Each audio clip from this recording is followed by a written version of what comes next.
Hi, welcome back to Cook Chat Live and Eat. My name is Jamie Mack. Thanks very much for joining us. This week we've got Steve from Dutchy Cooking. As you know, over these live streams, I get someone on and the idea is for them to pick a theme and for them to tell me what we're going to cook, and we don't tell each other until the night. So let's get Steve on, find out what the theme is and find out what we're cooking.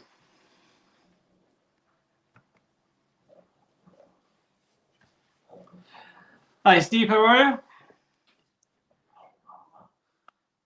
How you going, Jamie? You okay? Great, yeah, fantastic. Thanks very much for coming on. Yep. So, can you tell us what you picked as a theme? I've picked pork as my theme for cooking today. Excellent. I'm going to cook belly pork. Pork belly, nice one. I love pork belly.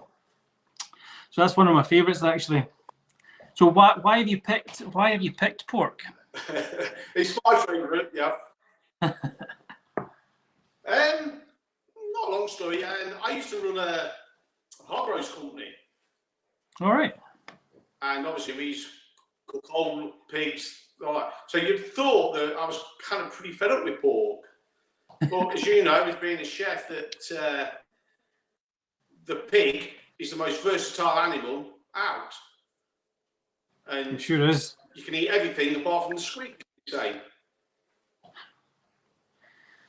So it's just that versatile pork. You can do anything with it, from making sausages and all things like that, through to like your belly pork, which is supposed to be your cheaper cut of pork, etc. Sure. So what are you doing with your pork?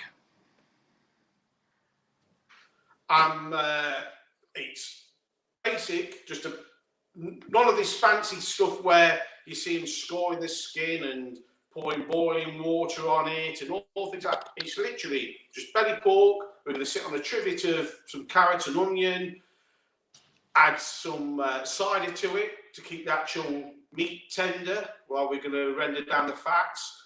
And we're just going to get in. Nice.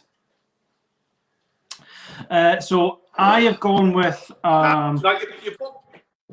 Sorry? You're probably thinking, well, how the hell is he going to manage to cook belly pork in just over an hour or so? Yeah. I have got one in. The one I prepared earlier. I have got one in the oven. Yeah. Awesome. It's about a 2.5 hour process. Okay, well, so it is a long one, yeah. So I am going to do pork loin steak, and I'm going to do like I'm going to do like a rosemary thyme and smoked garlic sort of rub. I've just got some fresh rosemary, some fresh thyme, and I bought some smoked garlic. So I'm just going to turn it into a little marinade, let it sit for maybe 20 minutes while I do everything else. While that sort of sits, I'm going to make some leanese potatoes, which is just sliced potatoes with onions. I've got some woodland mushrooms, so I'm going to sweat off some woodland mushrooms, and I'm going to make like a mustard cream sauce. So that what I'll do is I'll once the meat's had a little bit of time to sort of sit and marinate, I'm going to seal it off in a pan. I've got like a cast iron pan with a lid. So I'll seal that off in the pan. Sounds good to me, cast iron. Yeah, I thought it would. So I'm going to seal that off, and then I'm going to start making the sauce in the pan. So as the meat juices all get into the sauce, and then I'll put the lid on it and just let it sort of simmer away for maybe I don't know 15-20 minutes, and it should be okay. And in the meantime, I'll make my potatoes. So I think we should maybe get started. Yeah, okay. Let's get started. Right. So, what are you going to start with? The camera over. Yeah. I'm just going to start with the getting the belly pork ready. I'll just get the belly pork.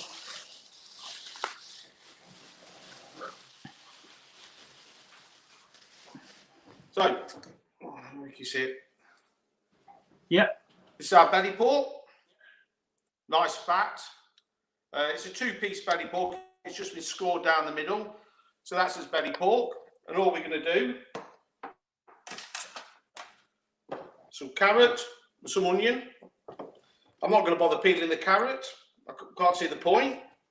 I know you've done a full video on peeling carrots, but if it's just for like a trivet, there's no need to. Yeah, it's just, or even if you just you can just clean the carrot. Yeah, I mean, not pretty good. And I'm just going to use one of these to cook in, just a tin foil tray. Okay. Which fits nicely. I'm just going to chuck some carrot in.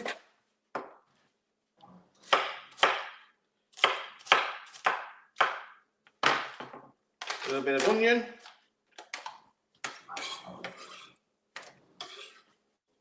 So is this something you've done before, or you do often? I do this every Sunday morning for my father-in-law. Oh, really? He loves it. And I have to deliver it to his house, cooked for 1 o'clock every Sunday. So yes, I've done belly pork, but we do our barbecue weekends and things. I will probably talk about. I always cook belly pork. Sure. On one of the days. So yeah, belly pork is obviously one of my favourite things to cook, and I do cook a lot of it. So basically, piece of belly pork. I'm going to do nothing to it. I'm not going to scald it with hot water. I'm not going to prick it. It's been in the fish for about an hour uncovered. So it's just taking any moisture off the surface. So I'm just going to put it in. As you can see, fits nicely. So, Joe, I don't know if you heard. So, cider vinegar. I've just seen a couple of comments. Vintage cider. Vintage cider, okay. Yeah. Yep. And it's a big bottle, so we might be having a slip as well. Just want to say hi to Joe and hi to Steve from Cooking with This Guy. Don't know if have you seen Joe and Steve's channels? I know Steve from Cooking with This Guy. Did you say Joe? Yeah, Joe. Joe from Joe Your Cooking Guides. Joe's over in America. I'm not actually sure what part of America Joe's in. No. I haven't seen him. So, like I say, we've only used a bit out of the bottle. We've filled up. So the meat's under the liquid, but the fat is just above. So what we're trying to do is keep the meat moist while we rent the fat down. Okay. So we're going to pop you in the oven. So I'm going to take you over to the oven. So what temperature do you see you've got your oven set? It's going to be interesting. Right. The oven's set at 150 degrees C. 150, right? So it's not too hot then, but you're saying... No? You probably can't see that. Oh, yeah. So yeah, 150 degrees C. Yeah. So that's going to run for about 2 hours. Obviously, we haven't got 2 hours. Yeah. You're Blue Peter in it. Run now for 2 hours.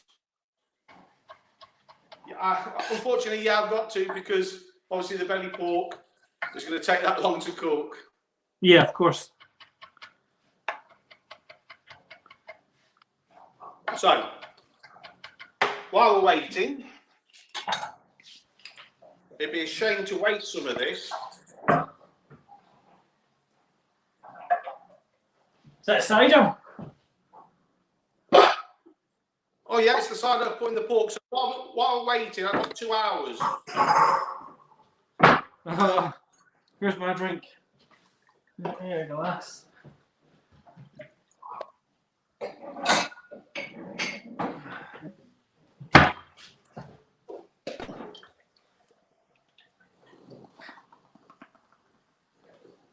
I've not gone alcoholic. I've just got a wee Pepsi. But cheers. Cheers. Yep. It's quite dry. Quite dry, that. It'll be nice. It'll be nice with that pork. Okay. Lovely. So, yeah. So also to go with the pork, I'm going to do some new potatoes, but they're going to be crushed new potatoes with rosemary and garlic, drizzled with a bit of olive oil. I'm just going to do a roast parsnip and then just some plain chantilly, well, some plain carrots, just to put a different colour on the plate, because everything will be a beige colour. So I thought, introduce some carrots, a bit of colour onto the plate. We've maybe picked, without even knowing, we've maybe picked similar garnishes, because I also have new potatoes. I'm doing them differently. I'm going to slice them up, cook them in the pan with some oil and some onions, and I've got some smoked garlic. I've got some rosemary, thyme. I might throw that in, and I've also got some carrot to roast off. So right now I'm just making my little marinade for the pork. So just a couple of sprigs of the rosemary and a couple of sprigs of the thyme, a little bit of garlic, and I'll just take a little splash of the oil, and I'll let the pork sit for maybe 15-20 minutes while I'm working on everything else. So this, do you know, I actually changed my mind about 5 times what I was going to do, because we've used the pork loin, the pork fillet steak I'm using is something we use a lot at work. Although we normally use sweet cured, whereas this isn't sweet cured. This is just it's just the regular stuff. But we've used so many different garnishes with it. I struggled to choose, and I thought, I'll do something different altogether. So I think we've done it with the leanese potatoes before, but this sauce, I'm kind of just making up as I go along, because I've done similar sauces before. It's kind of moderately Diane inspired, but it's not Diane sauce. But I want this. Right, yeah. Right, so I'm just going to slice the garlic, I think. Oh, where is it? Yeah. So just watch you do your sauce, and then I'll get on with the 5 veg, because obviously it's not going to take that long. Yeah. So just where we've got a minute, tell us a little bit about your channel. What's your theme? Yeah, Dutchy Cooking. My theme is cast iron cooking and live fire cooking. Now, I did start a channel before that, got on the barbecue route, going down the barbecue route, and there's a lot of barbecue channels out there, and it's like we were saying before off air that you've got to have a niche thingy. So I'd started doing a bit of cast iron cooking, obviously with the barbecue, and I was actually sat on holiday, and it was just one of those moments that came to me. Let's go cast iron and live fire cooking. So that's how I really kind of started down the route. And Dutchy came as Dutch oven, Dutchy. It was one of them, basically. Sure. So, we're just over 2 years, I think now, 2019. Right. Started April 2019, so we're just over 2 years now. So every time I watch one of your videos, you seem to have a different cooking appliance, whether it's a grill or cast iron. There's how many cooking appliances do you own? The wife might be watching. I own. Well, let's stop. I am quite fortunate. I've got the tools and the workshop to be able to build things. Yeah. So if it's anything to do with metal or something like that, I can. If I see an idea, I can build it. All right, so that's cool. I do build quite a lot. I've probably got 25 pieces of equipment. Wow. And you use them all?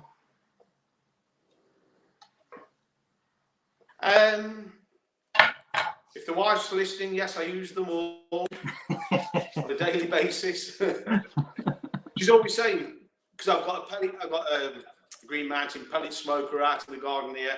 Why don't you sell that? You haven't used it for this, for a long time and all that kind of thing. But I'm lucky I've got a workshop, so I can store stuff down there, you see, out the way. Yeah. And then I just bring it up when I have an idea, and then I take it back down again. There's one I've seen you cooking with a few times, but I don't know what it is. It looks like I don't even know. It's like it's concrete. It looks like it's concrete all around the sides, and there's a hole in the middle for the burner. Oh, what? Sorry. Right. Hold on a minute. It's my brick-built stove, and I'll see if you can see it. It's out there in the garden. All right. Okay. I think it's on this side. It's out there. Yeah. Basically, it's brick. 2 concrete slabs. Let's have a look over here. 2 concrete slabs, one at the bottom. Obviously brick round with like a little pizza door. Concrete slab on the top with a hole cut in. In that, I've got a fire grate. I can burn wood. I can burn charcoal. I can put a LPG gas burner into it. Or anything, any type of fire I wish to use. And I've got some rings that fit on the top for different pot sizes. So I've got anything from about 100mm up to 300mm opening. And then I've got lots of different things of the barbecue stuff I've collected over the years that actually fit into it. Like I've got a rotisserie that fits on the top. I've got an old hot plate, the plancher type thing, cast iron plancher that fits on it. So it really is a useful piece of equipment. That's amazing. It really is a useful piece of equipment. Yeah. And the next one, I'm going to build a pizza oven or a wood-fired oven, the same type of design. But I mean, I've got a pizza oven out there, a big metal thing, but it's the fire's below and the flames could be, and it seems to drop ash onto the food above. So you have to end up covering stuff, and so I'm thinking I'm going to get rid of that and build myself a brick built one. I've watched people do them on YouTube, and I want to say they seem easy enough to do, but I've never done anything like that, so I probably would struggle with it. If you're doing things like that all the time, then that's also bad. Yeah, I mean, I've designed it over in my head about a dozen times. Change this, change that. So I need to get on and get it done, really. Yeah.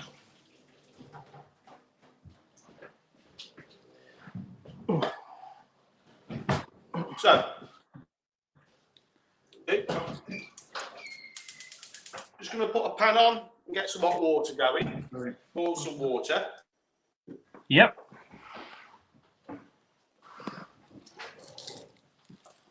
Just got a couple of new potatoes. A parsnip. And just some small carrots. So what I'm going to do first, I'm just going to basically boil these for about 10-12 minutes. So the knife's soft, you'll know, they drop off the knife. And then we'll let them cool a bit and we'll get them crushed. So I'm just going to put these in some water. Okay. while we're doing that, would you allow that parcel off?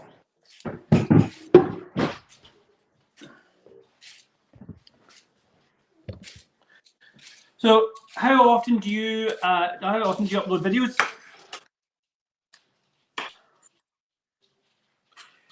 I do a cast iron video every Wednesday. I upload to obviously onto my site, but there is like a kind of a group called Cast Iron Wednesday. Yeah, and I've seen something like that. obviously it's Cast Iron Wednesday, cast iron videos on a Wednesday. So that's the basic platform I put my cast iron cooks on. I then do a preview of that on the Monday, like a short 40-50 second video on a Monday to preview what's going to be posted on a Wednesday. And then on Saturday morning, I do a shorts video, which could be anything from a sauce, a marinade, a quick how-to, like how to light charcoal and things like that, which is the short. So basically, 3 times a week. That's great. That's sort of my goal, is to try and get to three a week. I just at the minute it's a bit of a struggle, just because there's so much going on in the house, there's so much noise. But I've got a plan. So I recently bought a flat. bought a flat during lockdown, but I've been taking my time with it. Just because obviously things are a wee bit uncertain right now. But it came with a garage. So at the minute, the garage is full of rubbish. But hopefully over the next couple of days, I am going to get all the rubbish and bin it. And I'm going to turn that into hopefully like a little YouTube studio. So it's always just set up, ready to go. I don't need to mess around. There's no dogs barking. My sister, she started her own company. She's a cake baker, absolutely extraordinary cakes. And she was working from home in her kitchen, and she got a garage on the side of the house, and we converted the garage into a full-blown bakery. PVC, white clean walls, ceilings, everything, and she works out of there. Right. That's it's just so handy having a garage. If you don't fill it with garbage, you can do so much with it.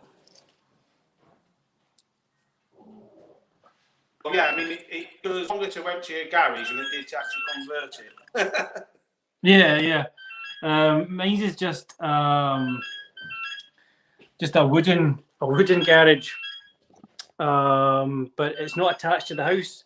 So I want to eventually get insulated for sound, but it's going to need soundproofed.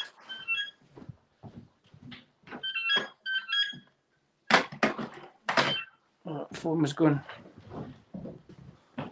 I mean, I have also got the doghouse. All right. In the garden, I've also got the doghouse. You see it there, lit up? Yeah. No, it's called the doghouse. It's my barbecue. That's where you keep all your stuff. Shack. Yeah, see. That's where I cook in most of the time, or outside. It's called the doghouse because that's where I go. And if anyone phones up for me, the wife can say, "Well, he's in the doghouse," which I normally am. I did wonder where your stuff was, because it looks quite cool inside. Because if you not, did I see a picture? There's a shelf with all your cooking stuff. Yeah, everything like that. I got into big trouble with that because obviously I kind of bought a frame and then added to it. I decided I was going to put a cabinet down at one end, and I've got 2 Kamados. I've got a large Pit Boss Kamado and a smaller Kamado. So the idea was to sink them into the worktops and things like that. So I built the cabinet, and then I went and ordered the worktop. and with the old out and the worktop arrived, and I ordered the doors as well for it. And when the wife walked in and saw it, she went absolutely ballistic. I'd ordered a black granite worktop and stainless steel doors. And we just had this kitchen done. And she went, "You wouldn't let me have granite in the kitchen." You can have granite out there. So I got into so much trouble with that. The granite's really good for filming. It's terrible. Oh, really? Why is that? Sorry? Why is that? Well, because it just reflects light all over the place. It just reflects light. You know, when you're trying to put light on things, and all you do is just get big light, you know, like bright spots on the top of the work surface. So now I've actually got a big piece of oak worktop sat on the top of it to stop the light reflecting back.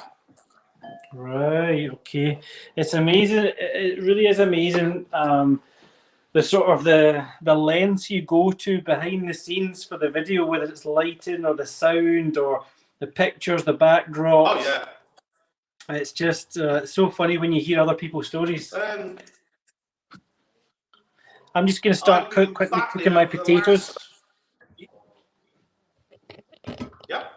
So mine are in, the parsnips in, just softening down. I'm not boiling mine first. I'm just putting them straight into a pan of oil. So mine's haven't been boiled. They're just going straight into the pan. I want to push mine, you see. So yeah. Yeah. Probably too much, but it's fine. I live because one house back off a main road. Right. Yeah, and on the opposite side of the main road is a big open space field, and they've started to develop it for housing. And the entrance is kind of virtually opposite me, but I get one house away. So all I hear all day is trucks reversing in and out, you know, reversing and things like that, and then drilling and cutting. And so I'll start a video. I'll have to stop, wait for them to stop the noise and start again. Yeah, so it's been a nightmare over the last year. Yeah. Yeah, that's like me with the dogs. You start doing something and the door goes and the dogs go crazy. So I'm always start, stop for that. So. Well, you're very lucky to see me cooking in here tonight. Very lucky. Oh, really? Because my wife, I mean, I do the majority of the cooking in the house. She detests me cooking in the house, in the kitchen.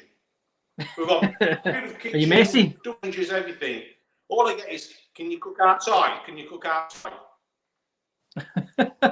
Why are you cooking inside for? So, like I say, most of the time, but obviously I can't do this out there. I mean, I've got a wood burning oven and things like that. But I mean, the weather tonight, I know what it's like in Scotland. The weather here today is absolutely atrocious. Yeah, it's been up and down here over the last couple of days, but today it's a bit wet.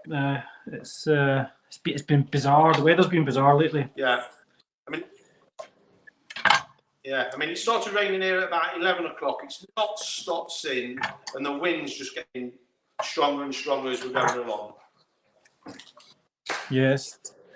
So I'm just cooking my carrots.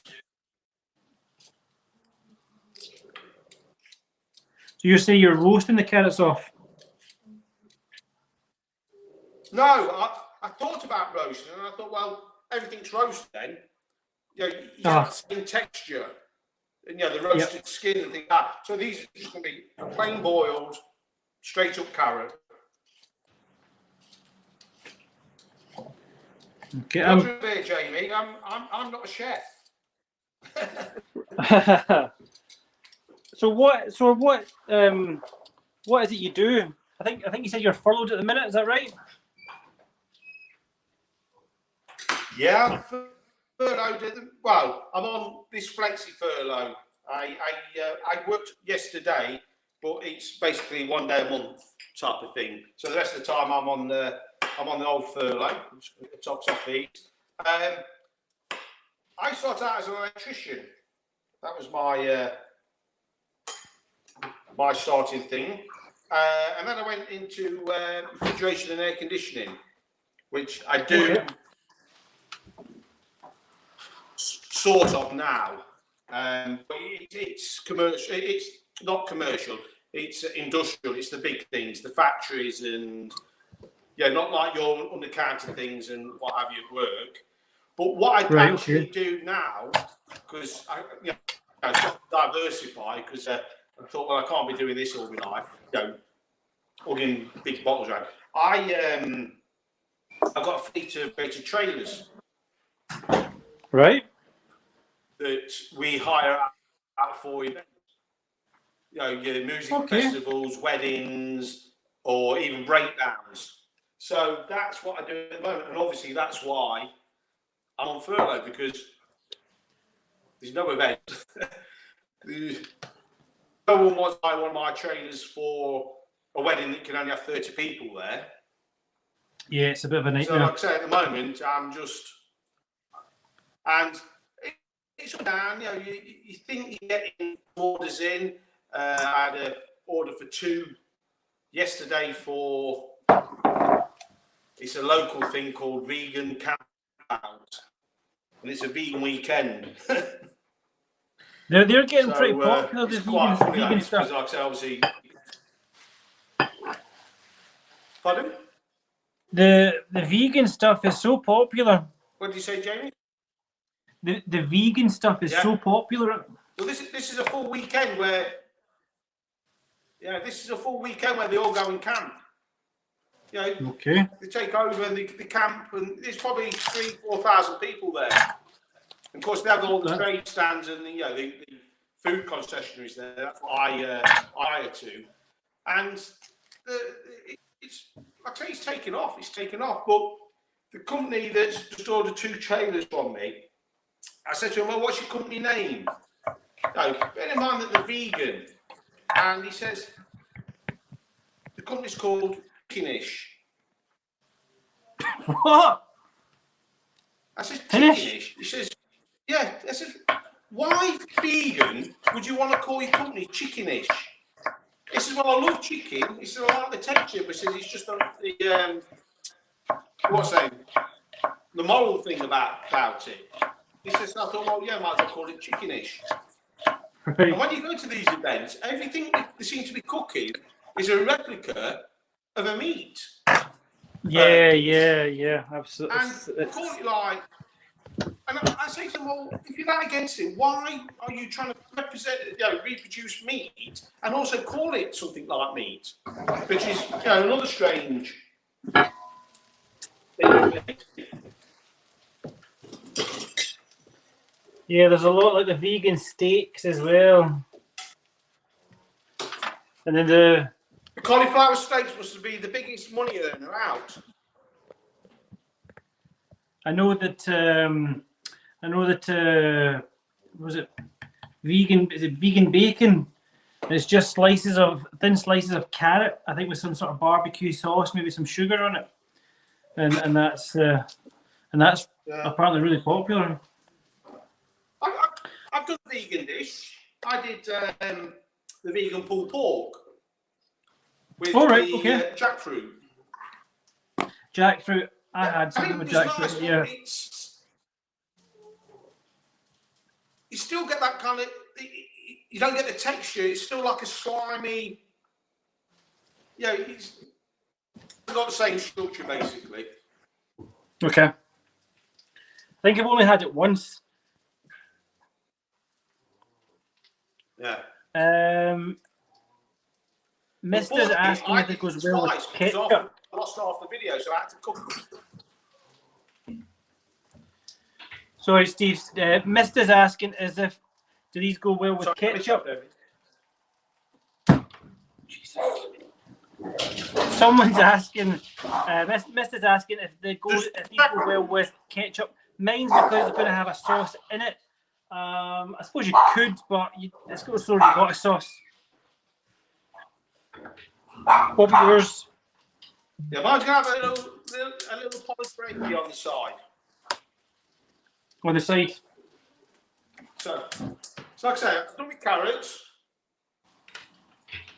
and I'm just going to do some garlic for our crushed potatoes. I'm just getting the stove hot to start doing my meat and my sauce.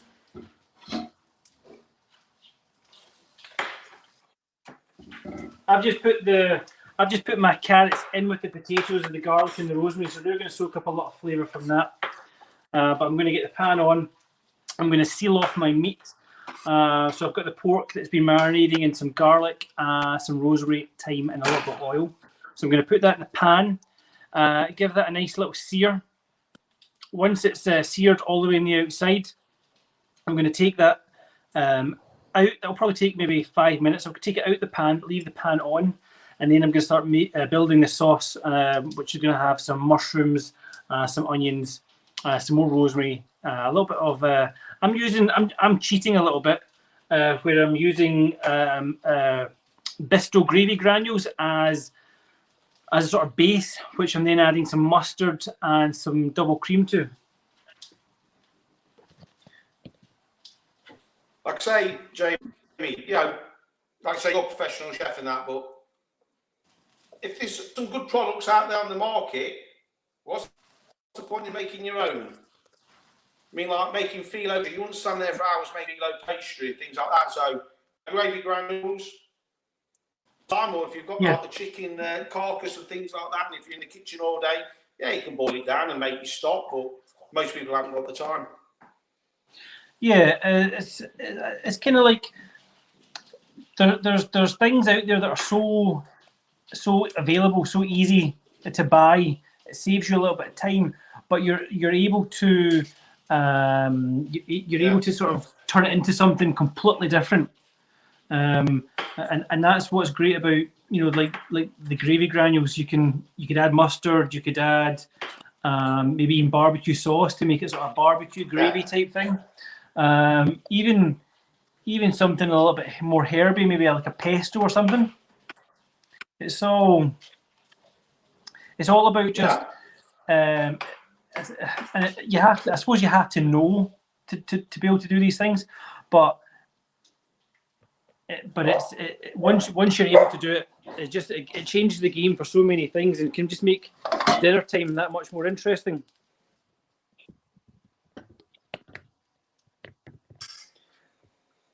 Right, so my pan. I mean, like I say, we all play with things, you know.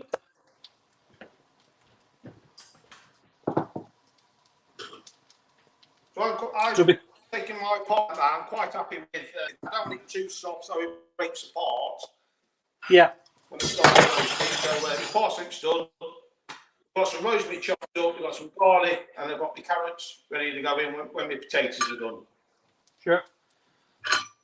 Because my pork already has the oil on it, I'm not going to put any oil in the pan. I'm just going to use what's coated and then whichever's in here. Because if I use too much oil, it'll make my sauce really oily, which I don't want. Yeah.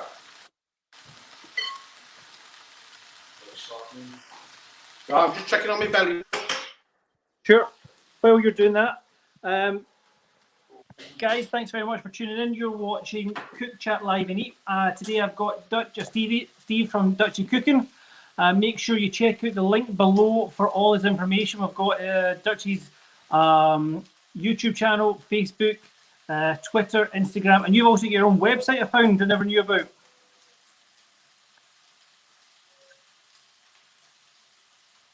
Yeah, like I need to do some updating on it, on that. Right. Like I say, I've concentrated on the old YouTube for quite a bit, you know. Yeah. This time last year, I think I had 250 subscribers. I'm up to 1,100 now. So I've concentrated a bit on that. So other things have slipped a little bit, but we'll get back into it.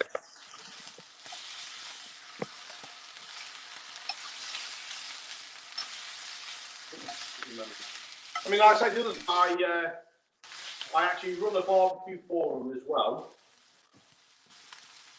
Okay. you think you're running the barbecue which is, for you know, obviously a big national barbecue for. Pardon? Do you think you run it? Yeah, I own it. Yes, there's two of us that run it together. We were supposed to be having a meeting first weekend in June, but we called it off yesterday because of all this uncertainty regarding the Indian variants and things like that. People are still a bit hesitant to get together and meet. Of course, yeah, of course. I've got, it's like for the last year and a bit, before COVID, my best friend is getting married and it keeps getting postponed, but he's now been given the go-ahead for the 26th of June. But he's been given the go-ahead for the full thing, so there's like 80 people at the dinner. So he's got to go ahead for the 80 people at the dinner and then another 80 people coming afterwards. So that's going to be the biggest thing I've been to in quite a while, actually. It's going to be interesting. I think I'm ready to turn these over. Well, it's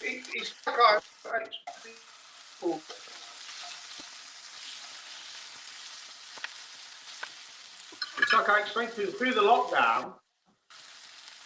I hardly went out for the first 3 or 4 months. I was like a hermit. I really kind of locked down and did nothing.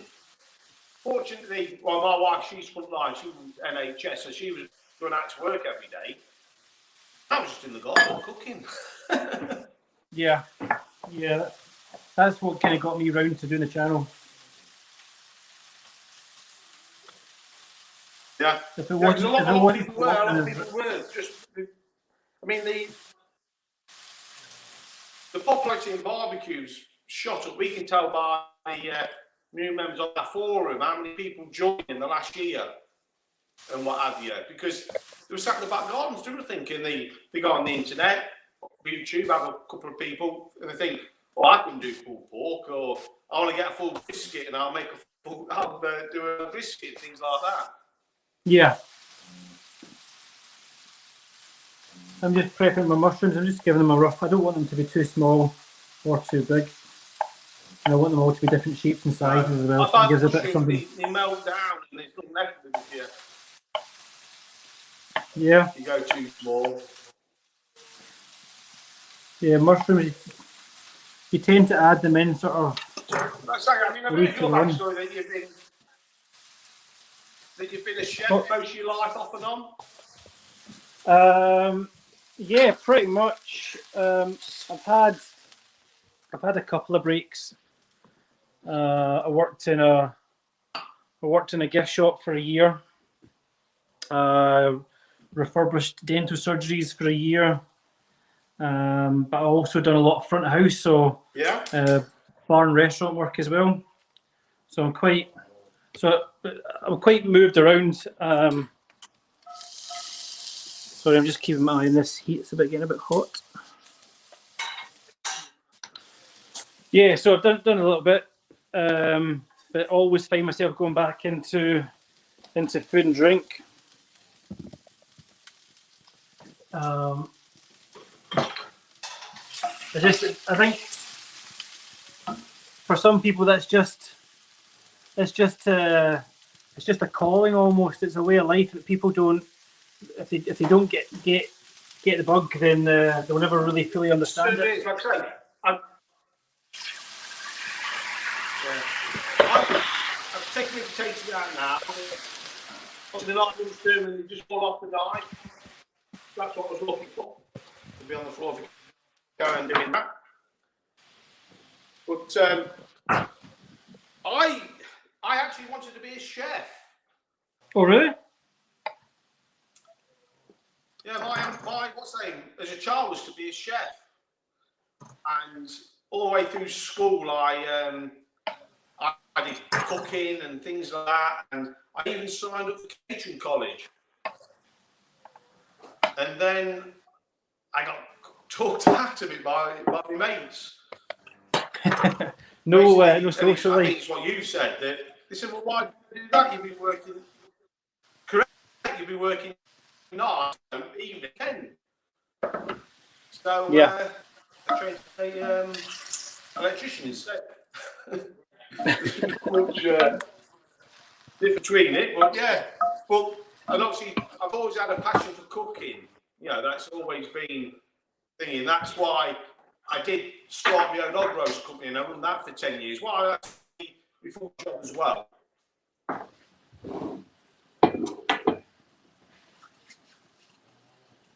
So that was really hectic, doing a full time and doing dog roast company weekends where we were working Fridays, Saturdays, and Sundays. Just Joe's saying thanks for sharing the recipes, but he needs to jump back to work, and Karen's having to run off out as well. Thanks for joining us, Karen and Joe. So I'm just in the process of making my sauce. Yep. I've added in. So I'm going to get my potato.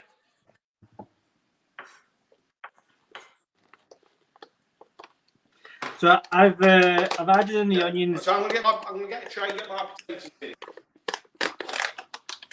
Okay. So I've added in my onions to the pan.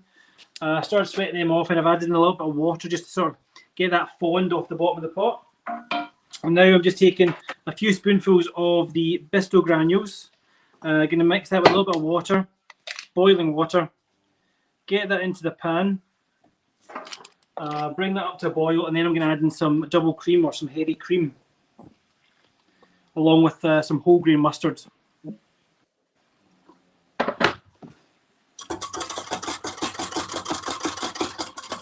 Okay, so I've just got my cooking sheet out of the oven. I've got a silicone liner on it. So I'm just going to lay down some olive oil. Yep. Just give it a brush around so we're not sticking. Just going to take the potatoes, place them on there, and I'm just going to crush them. You're just using the back of the knife there. Back of the knife, just down.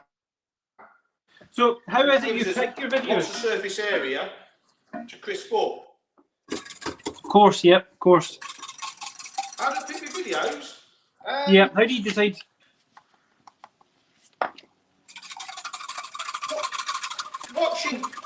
Watching television, basically, or things like that, and you see somebody cook it. I mean, a bit like you're watching cooking shows, and you see something, you think, I can do that in cast iron, or I can do that over live fire. Yeah. On my iPad, I've got a spreadsheet, and I must have in the region of 200 or 300 ideas on there that I want to do. All right. Yeah. So you plan well in advance, I'll see something, I'll make a note of it. I mean, probably all the stuff will never get. Pardon? You're planning well in advance. Pardon, Jamie? You're planning well in advance. Oh no, they're just the ideas. Yeah, well, so you've got your ideas well in advance. So I've got my potatoes and that on there. I'm just going to cover them in a bit of olive oil. Rosemary, chopped garlic,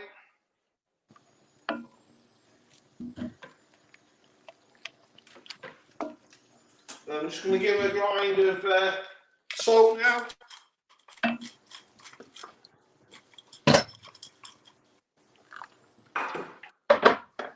Now these are going to go in the oven with the belly pork. The belly pork's been 2 hours now at 150. I'm going to put potatoes in. I'm going to turn it up to about 200 now. Just okay. Get the potatoes with a crisp on them and start crisping the skin on the belly pork. So we'll get these in.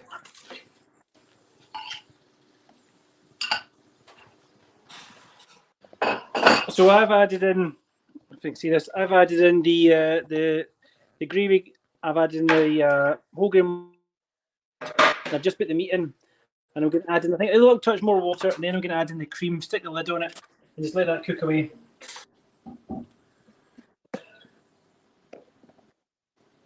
Yeah, definitely. Some more water. I mean to.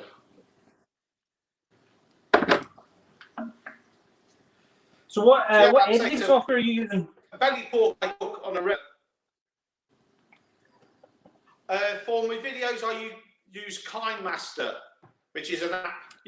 I mean, you can buy it for a PC or anything like that, but I use it as an app on my iPad. KindMaster. I've not heard of that one. Is that it's KINE. Some call it CineMaster. But... Right. Do you find that one quite good then?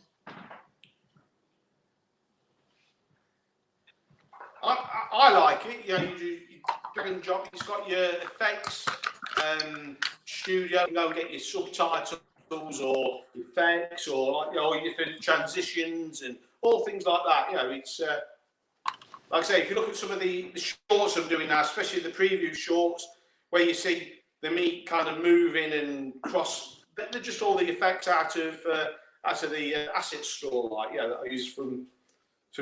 Right. I'll call it CineMaster. KINE.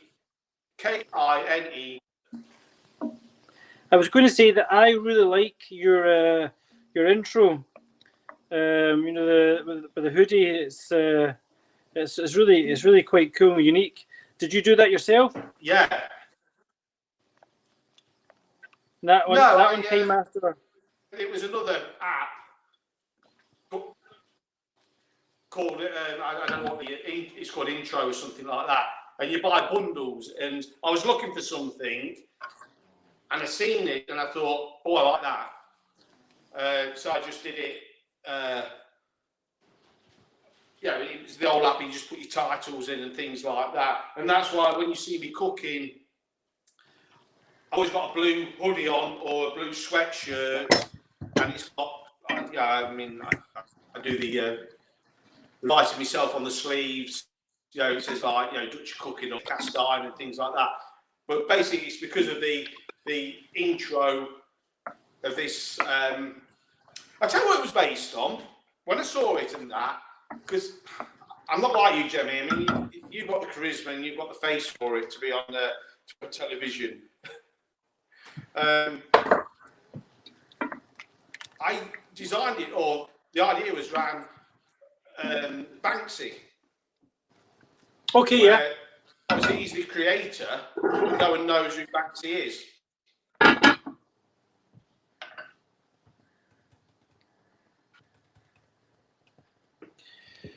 Right, I've just put the lid on mine. Behind it, that's why you don't see him much on videos. It's like the Banksy thing. The food talks rather than the person. Yeah, of course. It's. I think it's dead. I don't do the right words, but it's quite exciting, because there's a mystery of who's actually who's talking, So you so to see you on cam now is quite rare. So I love that. Yeah, I mean, I love your intro. I've done a few chats, shows, and obviously Mr. Castine and things like that. And I always say to them, I've got the face for egg and the voice for cognacs.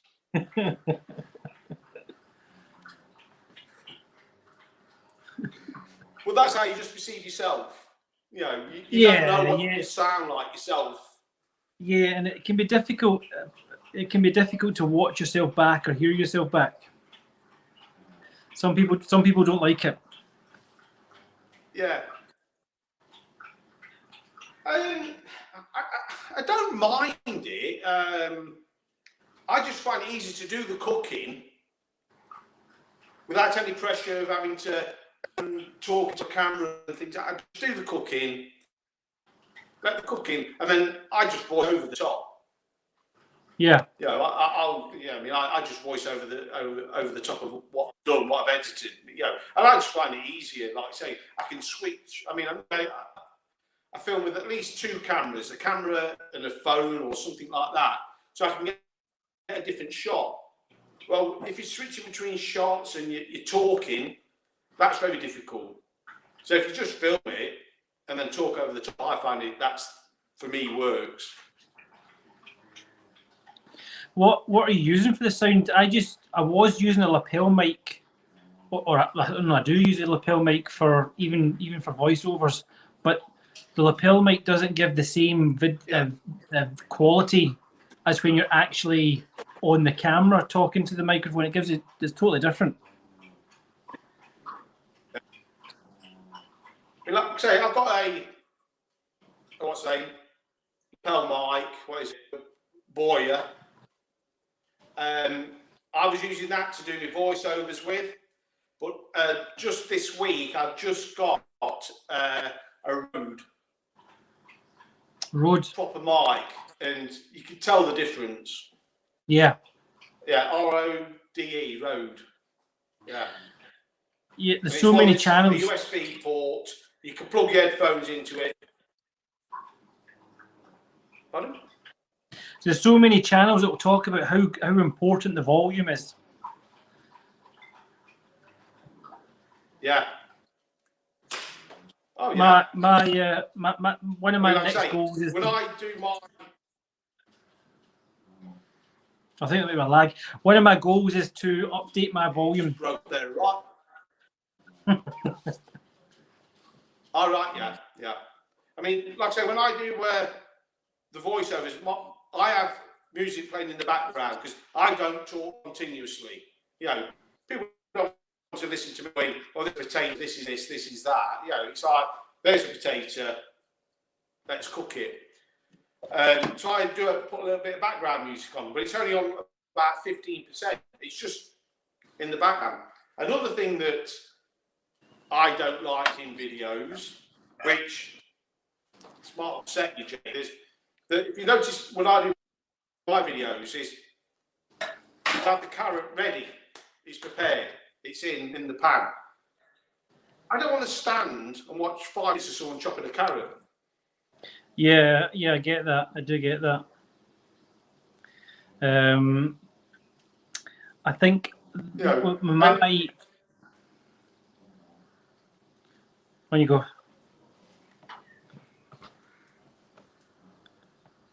No, like I say, I mean, if you just do a video on chopping carrots, yes. But if you're doing a video on the main dish, which is like a pork dish, you don't want to watch 5 minutes of chopping a carrot. That's fine. Oh, yeah. People use that just to sort of get the hours or the minutes. Whereas I've done that now. You know, I've it's not so much I've done demonstrations on how to chop this or how to chop that, but I played around with those. You know, changing the angle with the camera, how I'm peeling something, chopping something. But going forward, I think I'll probably do less of that. It's something I have thought about. Just to be careful that my videos are not too short as well. But yeah, I totally get what you're talking about there. But like I say, I mean, most of my videos are around about. Yeah. I mean, most of my videos are around about 6 minutes. YouTube recommend 10 minutes. But the only reason they recommend 10 minutes is so they can put adverts in. That's what you've got to remember. They're not recommending it for you, they're recommending it for themselves. So you talk to most people who watch videos and ask them to watch the full video. But also no, skip through.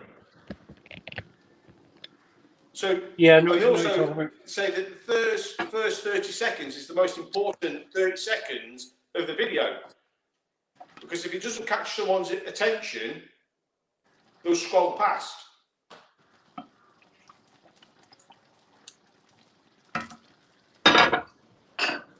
Yeah, you've got to you've got to add value to the person that's watching. Otherwise, they're not going to stick around, and they're only going to watch you.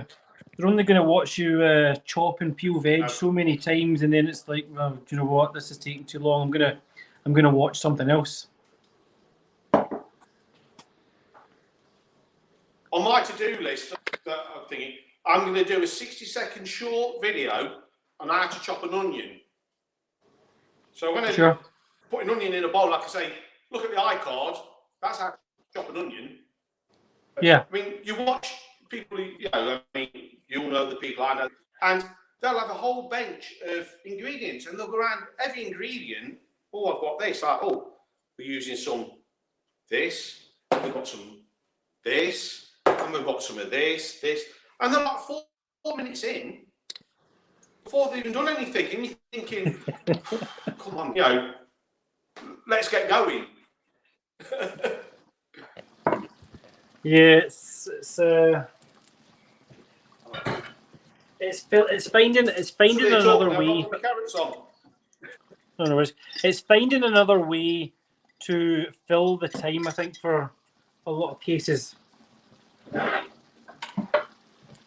My pork is ready, so I'm just taking it off the heat. Try and do is between 10 and 15 minutes. Yeah, I mean, all people are trying to do is between the 10 and 15 minute mark. But in 5 or 6 good watch minutes, rather than 2 minutes at the beginning and 2 minutes at the end. And people just scroll through it to watch what you've actually produced. I mean, a classic thing is like I say, I do a lot of driving for a living, you know, delivering these trailers out. And unfortunately, I'm on tachograph, so I have to abide by lorry drivers' rules. So that means that every 4.5 hours, I have to have a 45-minute break, or I could take a 15-minute break, and then after 4.5 hours, take an half-hour break. But if I sat there in a lay-by, and I think on YouTube, I don't want to waste 7.5 minutes of my break watching someone point out what a carrot is and how to peel it. I want to watch 2 or 3 videos and get, you know, I want to, that's great. I don't want to listen to someone say, well, I've got these carrots on, aren't they beautiful? No, yeah, I want to see some action. Yeah, fair enough. Totally get that. There's like when I watch, do you watch, what's his name? Joshua Wiseman. His videos are quite often straight to the point. You know, he doesn't show too much of chopping this and chopping that. Yeah. I mean, there is some of that in there, but it's not too much of it. But quite often, it's just a case of in with this, in with this, in with this. Yeah. And you're just seeing what you need. You're seeing what you want to see. So you're not. Yeah, I have these glass bowls. Where are we? All different size glass bowls, and everything's prepared. And it's in. You know, and that's the way I do it. It's all ready. It's all ready just to go. Yeah, I mean, virtually everybody knows how to chop an onion. Virtually everyone knows how to peel a potato. They don't want showing for 10 minutes. Yeah, I understand that. I had a question, a couple of questions I wanted to ask. Your last video that you made was, I believe it was the last one with the tri-tip. Yeah, the tri-tip, yeah. Yeah, I watched that and it looked great. But what I was interested in was what did you have with that? What did you serve with it? Tri-tip. I had it in there like tortillas. Oh, nice. Just with a bit of cabbage. I think you'd call it a naked coleslaw, basically. Right. Okay. But again, the thing was, it was just how to cook a big piece of meat on that stove, because when you research YouTube and things like that, you see that people say, well, yeah, I saw you cook that piece of meat, but what did you know? I didn't see you cook it to the end, and I'd be interested to know how you cook that on that barbecue grill. So basically, it was a big piece of meat cooked on that cast iron barbecue, and that's all it was. It was nothing to do with anything else about what I was going to serve it with. It was how to cook a big piece of meat on that grill. Absolutely, yeah. Straight to the point, and that's what people want. It looked, honestly, it looked delicious. It looked so good. Yeah, I mean, the thing is that's the great thing of using that Meter Plus that I use, which is the temperature probe. Because I could stand and watch it as the temperature was going, and that's why I could turn it at 26, 27 degrees. That's why I could turn it halfway through the cook.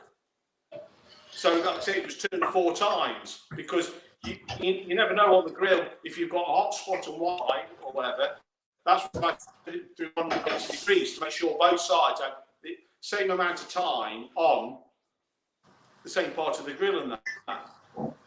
And it came off exactly at 56 degrees C, and it was racked for 15 minutes.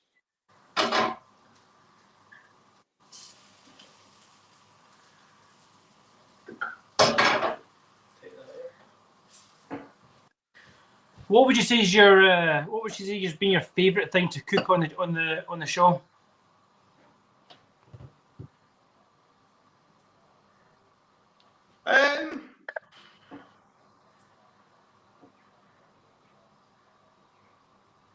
I did some beef short ribs in the Dutch oven, and I did a belly pork burger. Oh, right. Not long back, for a competition, and it was a piece of belly pork. This is what I'm in now, and I put a patty of Szechuan stuffing down, the belly pork on it. What else I put on it? Took the crackling off the belly pork, put the top of the bun back on, and put the belly pork on top of the bun. Then just drizzled it with a bit of gravy. So yeah, belly pork. That sounds lovely. Belly pork. I think if I was going to pick something with pork at a restaurant, as soon as I see pork belly, yeah, it's I would probably pick that over steaks most of the time. There's so much more flavour, I think, and steaks sometimes can be a bit boring. The thing is with beef, you never know what you're going to get. You never know if it's going to be a thing, if it's going to have a gristle through it or anything like that. So yeah, but if I do order pork at a restaurant, I'll always ask, is it crackling? Have you cooked it? And if they say, well, it's been sous vide or something, I don't want that because I don't want the rubbery skin. If I'm having pork belly, it's got to have the crackling on it, and that's it. Yeah, of course. Pork belly is not something that we've cooked very often at work. For whatever reason, it doesn't sell as well, but I personally love it.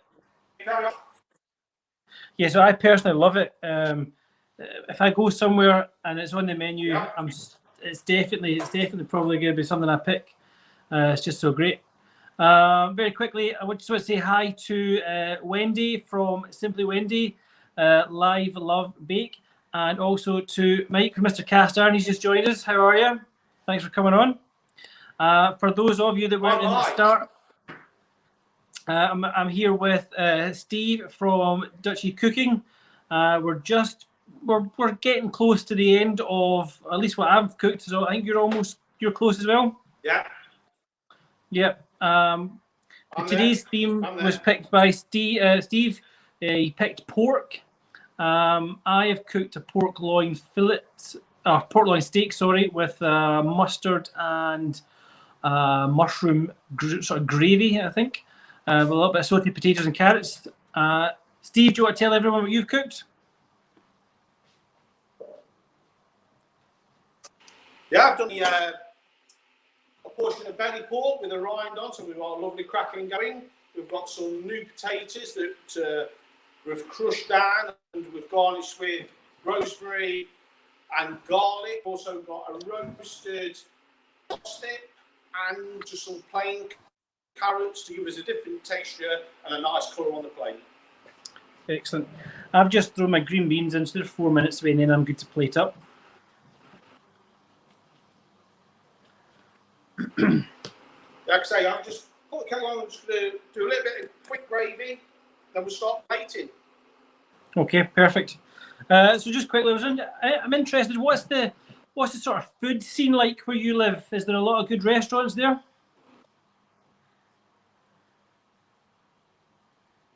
Well, I'm about 15, 20 miles outside Nottingham. Yeah, I live in a little kind of, not village, but a little town. The town is pretty basic. It's the odd Chinese, nothing really much thingy. But yeah, down in Nottingham, we've got barbecue joints and everything. But to tell the truth, I'm probably like you, Jamie, that I can cook better myself most of the time. Do you know, I had a steak. So it's one of them. Yeah, like see what I'm saying about I don't tend to pick a steak when I go to a restaurant.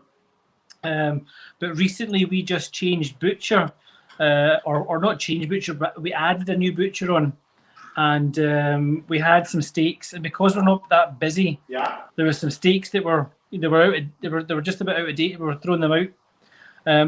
So I got a fillet steak, and the head chef, he took a ribeye, and I brought it home and cooked it, and I like my steaks medium rare, so I cooked it medium rare in the pan. But because I never knew I was getting it in advance, I didn't plan what I was having with it, so I just had noodles. But honestly, it was the best fillet steak I've ever had. And yes, there's part of that's down to the cooking of it, and part of that's down to the actual quality of the meat. But honestly, the best fillet steak I've had has been at home. Yes, that's because when you go out to dinner, it's so often that you'll get a steak and it's never cooked right. It's never cooked the way you actually wanted it. No. Right, I'm going to start getting some stuff out of the oven. Yeah, I'm going to start plating up myself.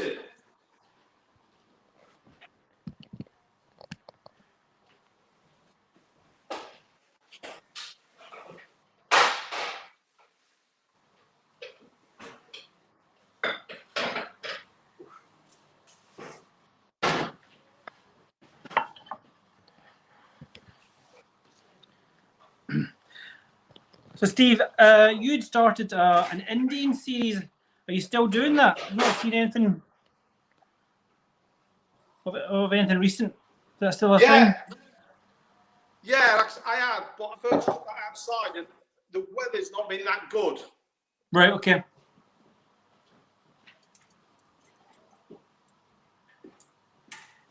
So, do you find that the weather affects you then if you do a lot of outdoor cooking? Yeah, 95%. I've literally did a video yesterday, and it's the first video I've filmed in a house. Okay. That's just because of the weather.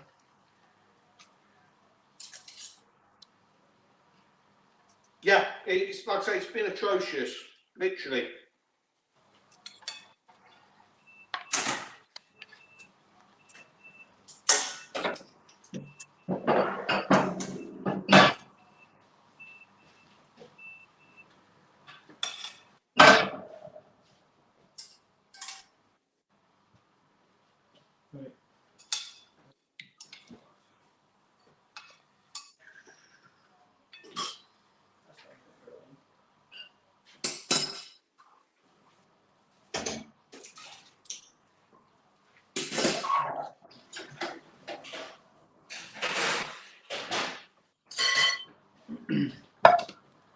So, have you got any favourite channels you like to watch on YouTube?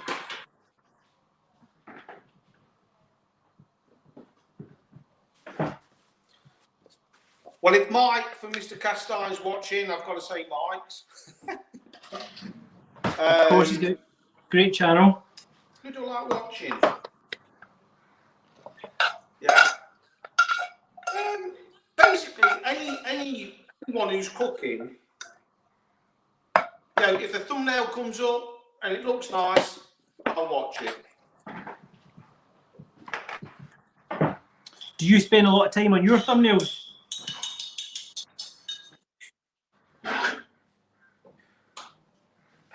I used to. I used to try and grab a screenshot of the video. But over the last 6 weeks, 7 weeks, I've really started to think about it, because that's your shot window. You know, they're your shot window. So, and I've made some backgrounds now that, you know, stand out and things like that. So yeah. So.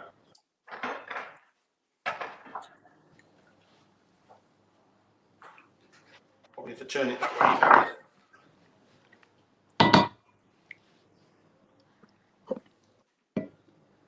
So do you already know what your next video is going to be?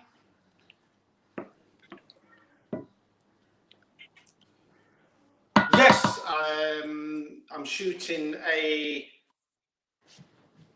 fajita video on Saturday that I need to get done before the end of May, basically. So that's going to be shot Saturday. It's going to be a British on, you know, a fajita, like, you know, because obviously that's what we do. It's a British twist, a bit like the simple, you know, pork and roast potatoes and things like that. So we're going to do that with a British twist. And then we're going to do we must do a curry video. And then I've got about 4 or 5 steaks that I need to get cooked. So yeah. Steaks or something. Although, like I say, I'm probably going to do a couple of steak videos. I think they just seem to get the good views. Yeah. But like I say, mine's all about cooking on the cast iron. Like it's not a sportsman lodge, but it's the same as a sportsman lodge grill, because obviously there's a big community, or, you know, a following of lodge equipment. So shamelessly, you try and tap into that. Okay. And if you were saying you're going to cook like I say, a big a double gut ribeye on a lodge sportsman, people are going to watch it.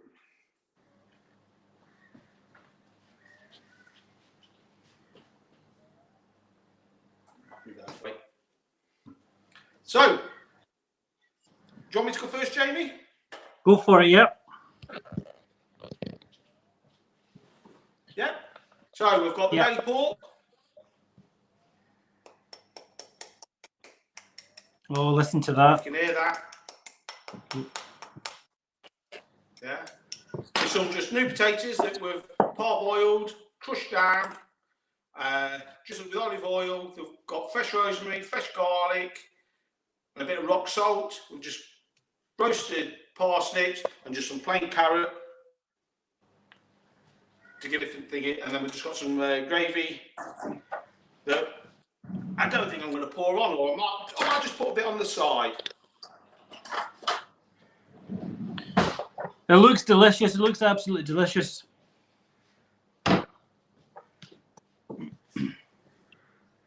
Like I say, just me, what people would say, signature dish.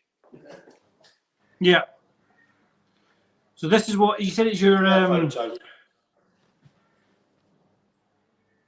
You said that this is the dish that you do for your father-in-law. My father-in-law, he's 96, bless him. And I do this virtually every Sunday. Well, the belly pork, I do every Sunday for him, cooked in exactly the same way. and he will devour the crackling. He'll probably eat half the pork, and then he'll save half the pork for the following night to have in a sandwich. That'd be a good sandwich. But that's what they're like. You know, I mean,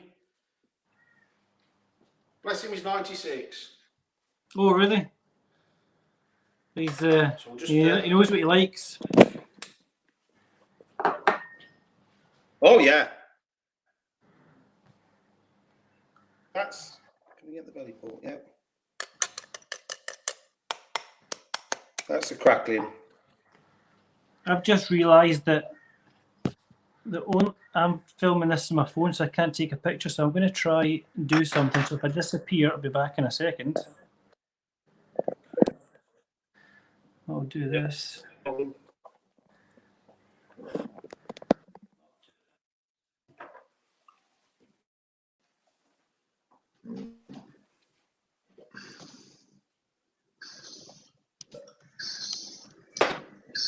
What I might do, I'll get a piece of the belly pork, slice it.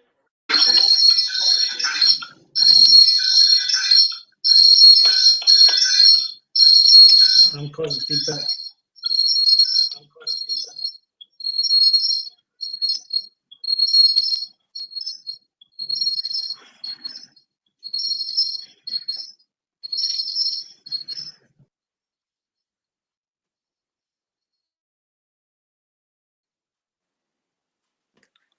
So we'll just take a piece of this belly pork. You can see how moist and flaky it is there. It looks fantastic. Take a piece of that.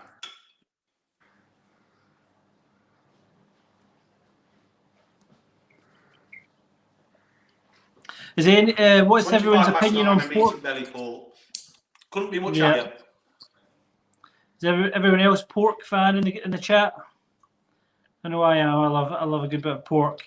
I prefer my pork though off the bone. I'll always pick it off the bone before. Yeah. I don't like many meats on the bone. I'm not a big bone person. So Yes. I'm going to do the. You're going to have to excuse.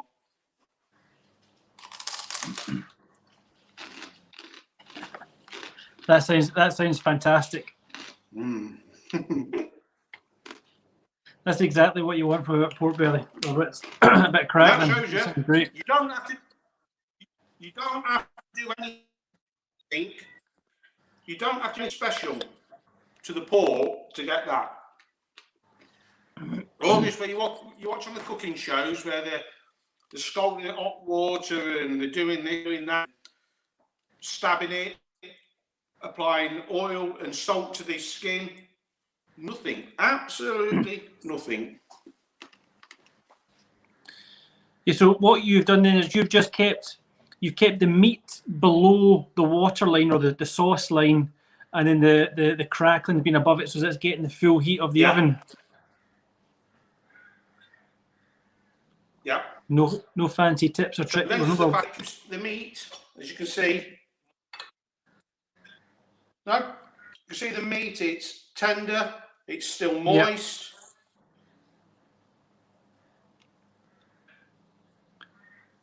I'm jealous. I'm jealous. I want yours.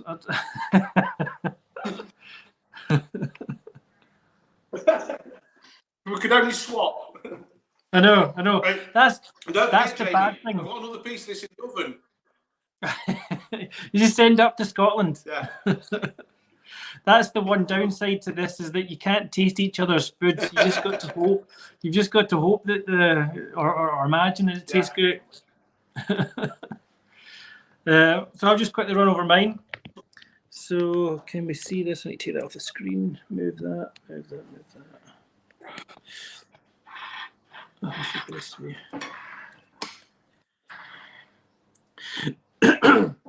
So I've done the pork fillet steak with sautéed new potatoes with a little bit of rosemary, thyme and garlic. I've also got some roasted off the carrots in the pan. I've just boiled off some green beans, And in my sauce, really simple sauce with the juice from the meat. I then added in a little bit of water just to sort of deglaze the pan. I would normally use white wine, but I wasn't buying a whole bottle of white wine. I then added in some normal Bisto, a little bit of whole grain mustard, a little bit of cream, some salt, pepper, and then just at the end, I've added in the mushrooms, the wild mushrooms. So I'm going to taste this.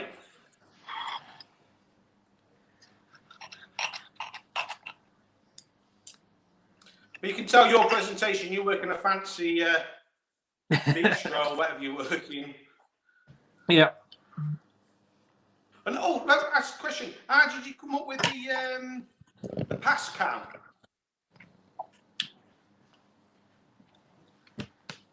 I'd been thinking about it for a while, and I thought people might be quite interested. It'd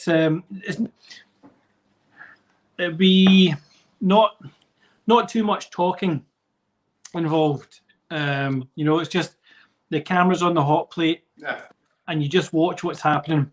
I'll put it on for maybe, I don't know, and maybe probably 2 hours, and every so often, if I'm not too busy, I can look at the camera and look and see if there's any comments that or questions I can answer.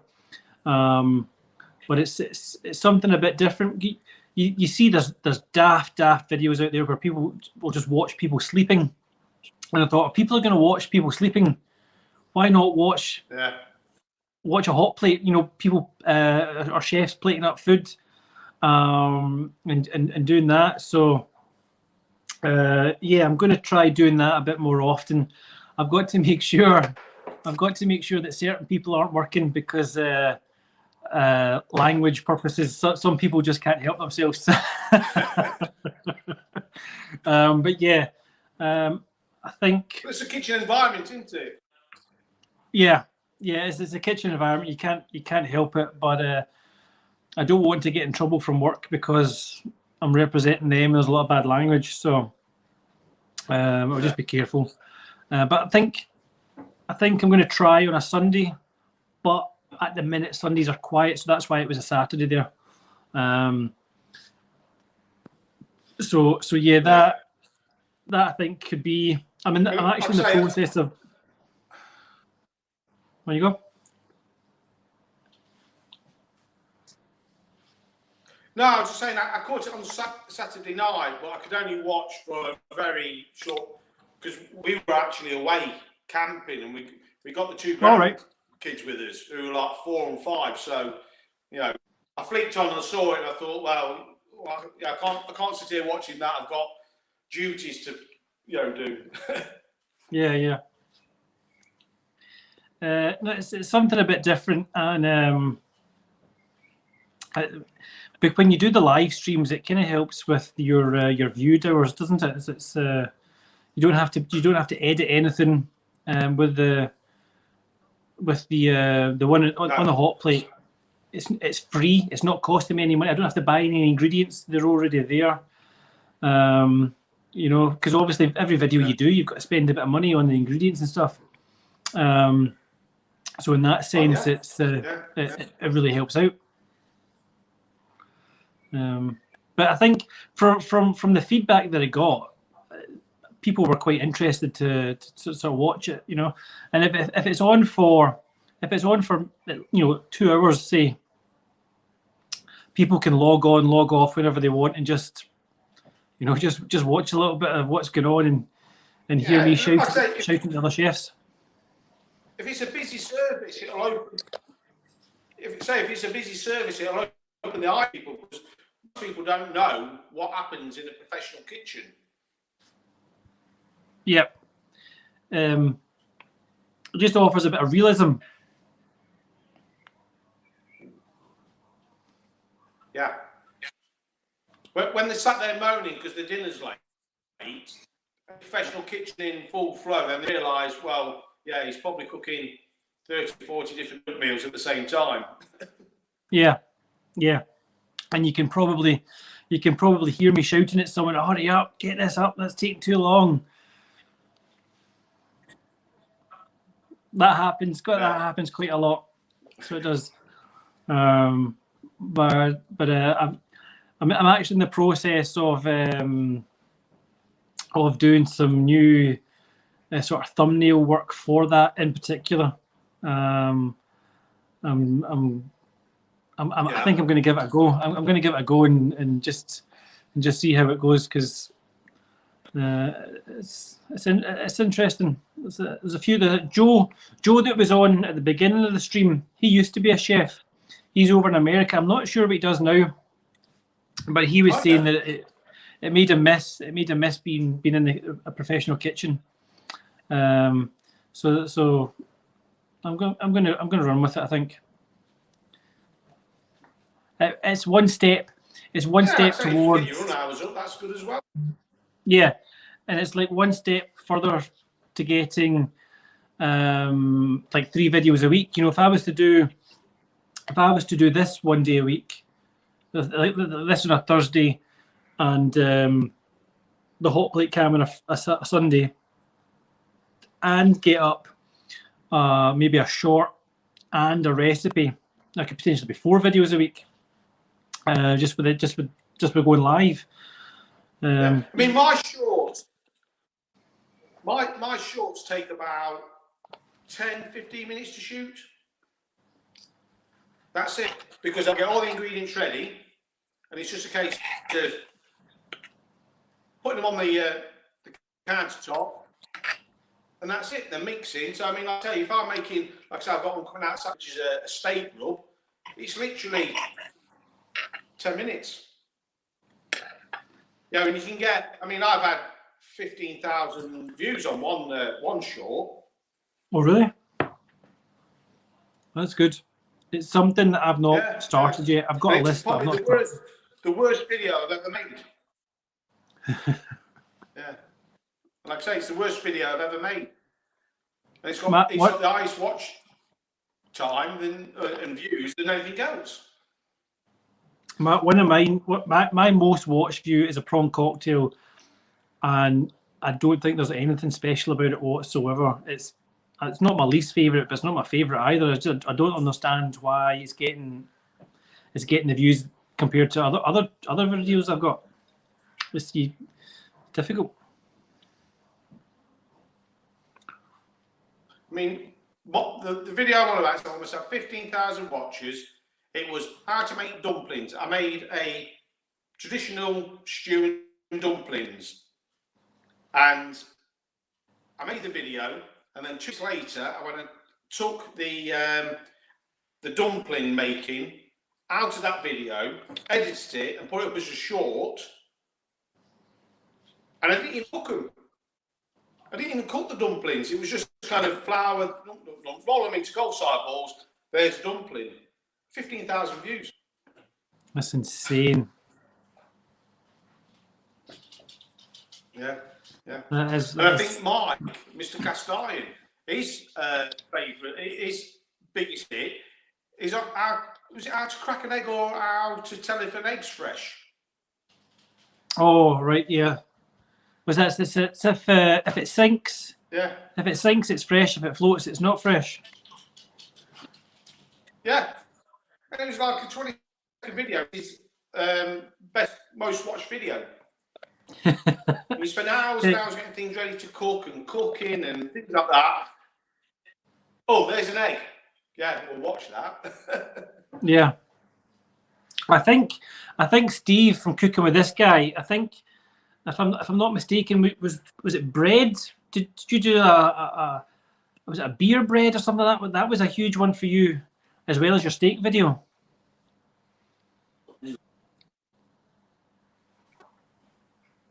He's probably gone. Now that I'm asking him a question, he'll be gone. Yeah. But it's crazy how the video you don't expect to blow up blows up. Yeah. Yeah. I mean, like I say, like you're on about the tri-tip one I did. That video was that piece of meat was particularly meat for an audience. Obviously, it's American because it's the Lodge Sportsman Grill. Sure. Know, and it's a slow burner, but I think it'll get there. I mean, the other Lodge one I did, like I was with you, that's my second Eyes Watch show, and it does 100, 150 views a week. You know what I mean? It's one of them that keeps going and going.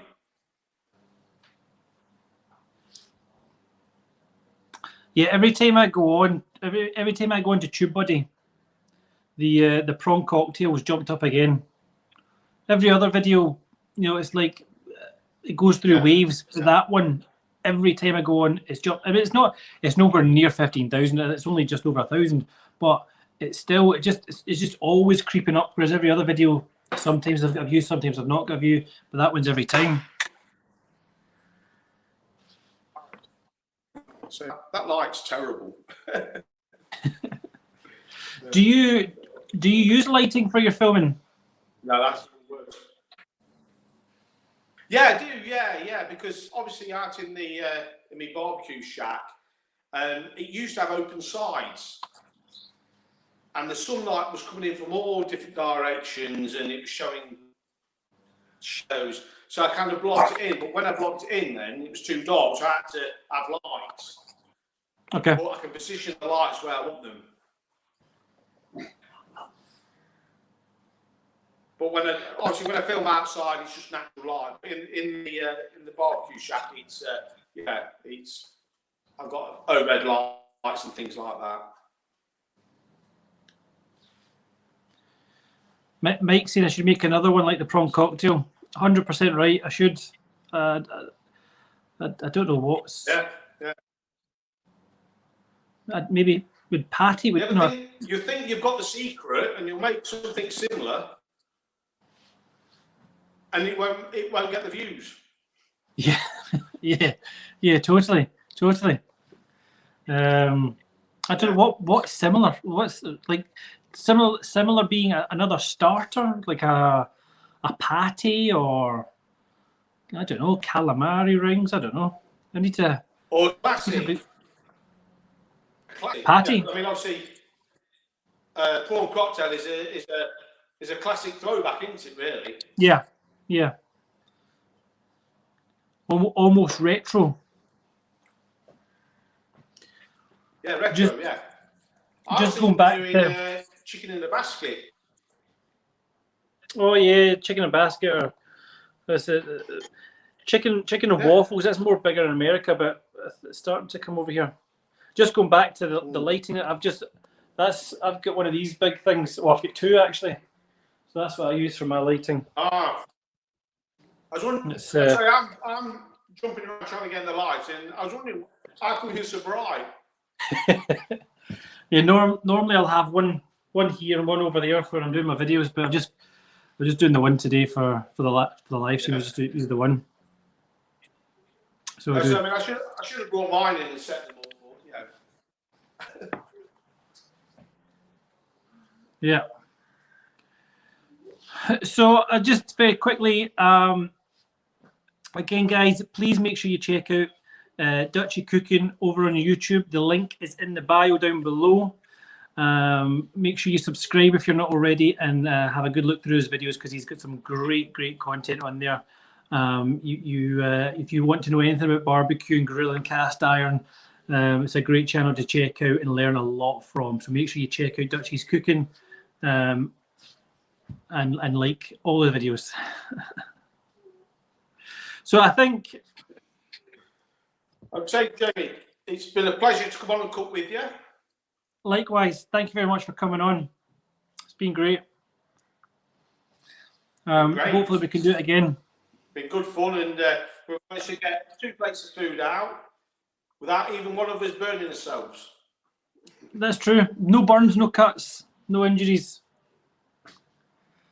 So I think sharpened my knife today, and I thought that might have been a bad thing to do. I've cut myself a few times, but yeah, there's a knife. In fact, I use it all the time. This one the logo's gone on it, but it's a Victorinox, a pastry knife.